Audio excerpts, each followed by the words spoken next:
शिवाजी महाराज जब बहुत थक गए युद्ध करते करते, उनको लगा कि हम थक गए।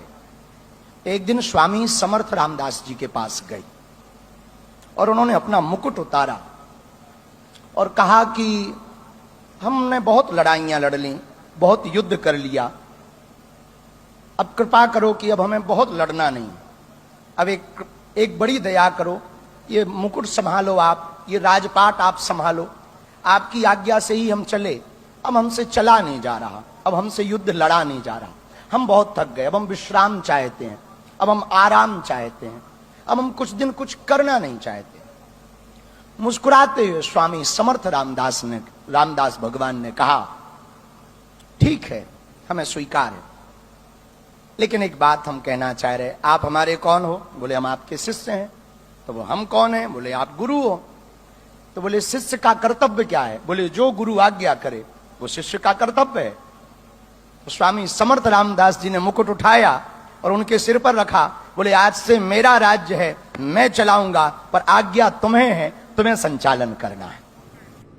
ही पहिली वेळ नाहीये राजे शिवरायांची किंवा छत्रपतींची अपमान करण्याची, ही वारंवार अशा प्रकारचं घडते।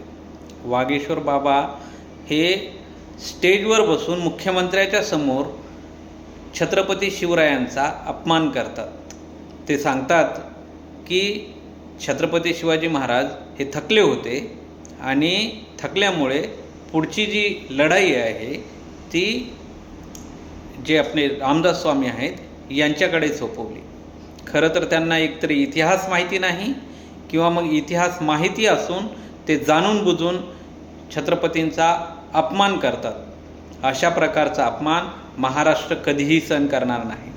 कारण शौर्य असतील किंवा मग इतर जी भारतीय जनता पार्टीची जी पिल्लावळ आहे, ते भारतीय जनता पार्टी फक्त छत्रपती शिवरायांच्या नावांनी राजकारण करतात, त्यांच्या नावांनी मतं मागतात, परंतु अशा प्रकारचं स्टेजवरती बसून ते राजेंचा अपमान सहन कसे काय करतात, हा सर्वात मोठा प्रश्न आहे।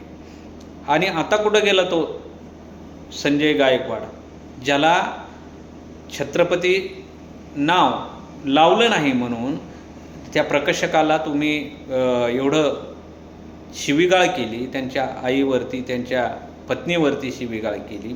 आता कुठं गेलं तुमचं ते हिंदुत्व आणि तुमचं छत्रपतींचा जो स्वाभिमान आहे?